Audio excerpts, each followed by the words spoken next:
அஸ்ஸலாமு அலைக்கும் வரஹ்மத்துல்லாஹி வரகாத்துஹு. உஸ்வத்துல் ஹசனா இஸ்லாமிய மகளிர் கல்லூரியில் பேராசிரியராக பணிபுரியக்கூடிய ஆலிமா முர்ஷிதா உங்களுடன் 5 நிமிட மதரசாவிலிருந்து ஒரு சிறிய தகவலை பகிர்ந்து கொள்கிறேன். ஆரம்பமாக இஸ்லாமிய வரலாறு. அகல் போர். நபியவர்கள் யூதர்களின் ஒப்பந்த மீறலுக்காகவும் சதி செயல்களின் காரணமாகவும் மதினாவிலிருந்து வெளியேறிட உத்தரவிட்டதால் அவர்கள் கைஃபர் மற்றும் அல் குரா என்னும் பள்ளத்தாக்கில் சென்று குடியேறினர். அங்கு சென்ற பிறகும் அவர்களின் பகைமை தீ அணையவில்லை.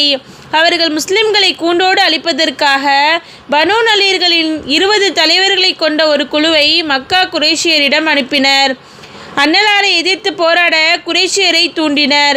கினானா இப்னு ரபியா என்பவன் கைஃபரில் கிடைக்கின்ற மகசூலில் பாதியை தருவதாக உறுதியளித்து பனு இத்ஃபான் கோத்திரத்தாரை முஸ்லிம்களுக்கு எதிராக தயார் செய்தான்.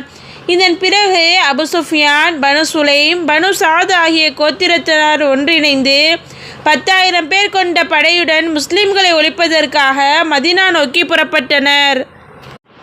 இரண்டாவதாக அன்னலாரின் அற்புதம். மன்னரையை பற்றி அறிவித்தல். அப்துல்லாஹ் இப்னு அம்ரு ரலியல்லாஹு அன்ஹு அவர்கள் தெரிவித்ததாவது, நாங்கள் அன்னலாருடன் தாயிஃப் நகர் சென்று கொண்டிருந்தபோது ஒரு மன்னரையின் அருகில் சென்றதும் அன்னலார், இந்த மன்னரை சமூது கூட்டத்தை சார்ந்த அபு ரிகால் என்பவருடையதாகும். மக்காவினர் இவனை அங்கிருந்து வெளியேற்றிய பிறகு இங்கு வந்து சேர்ந்தான்.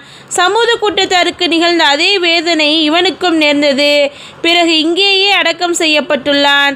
அதற்கு அடையாளமாக ஒரு தங்கக்கோலும் இவனுடன் புதைக்கப்பட்டுள்ளது. மன்னரையை தோண்டினால் நீங்கள் அந்த தங்கக்கோலை பார்க்கலாம் என்றார்கள். உடனே எங்களில் சிலர் மன்னரையை தோண்டி அன்னலார் கூறிய தங்கக்கோலை கண்டெடுத்தனர். மூன்றாவதாக ஒரு ஃபர்லை பற்றி.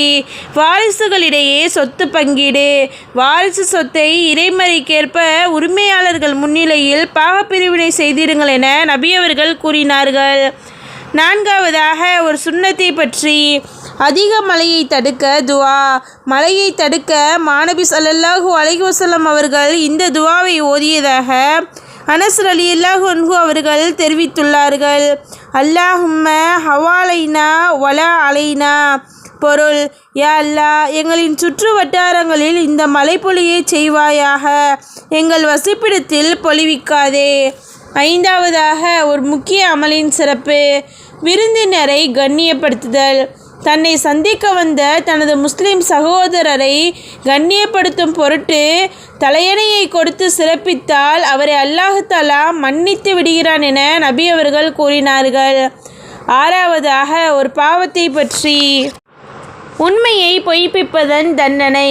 குர்ஆனில் அல்லாஹ் தஆலா கூறுகிறான், மக்காவாசிகளுக்கு இங்கு எதில் வசதிகள் செய்து கொடுக்காதிருந்தோமோ அந்த வசதிகளை எல்லாம் நாம் அவர்களுக்கு ஆது மக்களுக்கு திட்டமாக செய்து கொடுத்திருந்தோம். மேலும் அவர்களுக்கு செவி புலன்களையும் பார்வைகளையும் இதயங்களையும் நாம் கொடுத்திருந்தோம். ஆயினும் அவர்கள் அல்லாஹ்வின் வசனங்களை மறுத்து கொண்டிருந்தபோது அவர்களுடைய செவி புலனும் பார்வைகளும் இதயங்களும் அவர்களுக்கு யாதொரு பயனும் அளிக்கவில்லை. எந்த வேதனை பற்றி அவர்கள் பரிகாசம் செய்து கொண்டிருந்தார்களோ அதுவே அவர்களை சூழ்ந்து கொண்டது. ஏழாவதாக உலகத்தை பற்றி. செல்வம் மற்றும் மக்களின் நேசம். குர்ஆனில் அல்லாஹ் தஆலா கூறுகிறான், செல்வத்தையும் மக்களையும் ஒருவருக்கொருவர் அதிகமாக தேடிக்கொள்வது உங்களை அல்லாஹ்வை விட்டும் பாராமுகம் ஆக்கிவிட்டன. நீங்கள் மன்னரைகளை சந்திக்கும் வரை அவ்வாறில்லை. விரைவில் அதன் பயனை நீங்கள் அறிந்து கொள்வீர்கள். எட்டாவதாக மறுமையை பற்றி. மன்னரையில் தொழுகையின் ஆவல். ஜனாசா மண்ணறையில் வைக்கப்பட்டதும் சூரியன் மறைவது போன்று அதற்கு தெரிகிறது. உடனே அது உட்கார்ந்து கண்களை கசக்கி கொண்டு என்னை தொலைவிடுங்கள் என கூறுகிறதென நபி அவர்கள் கூறுகிறார்கள். ஒன்பதாவதாக நபி வழி மருத்துவம். தலைவலி வராதிருக்க குளித்து முடித்த பின் குளிர்ந்த நீரால் கால்களை கழுவுங்கள். இதனால் தலைவலியை தவிர்க்கலாம் என நபி அவர்கள் கூறினார்கள். 10வதாக அன்னலாரின் அறிவுரை, உண்மையும் பொய்யும். நீங்கள் எப்போதும் உண்மையே பேசுங்கள், ஏனெனில் உண்மை நன்மையின் பக்கம் வழிகாட்டும், மேலும் நன்மை சொர்க்கத்தில் கொண்டு போய் சேர்க்கும். நீங்கள் பொய் பேசுவதை தவிர்க்கவும், ஏனெனில் பொய் பாவத்திற்கு வழிகாட்டும், பொய்யும் பாவமும் நரகத்திற்கு கொண்டு போய் சேர்க்கும். அல்ஹம்துலில்லாஹ். அஸ்ஸலாமு அலைக்கும் வரஹ்மத்துல்லாஹி பரகாத்துஹு.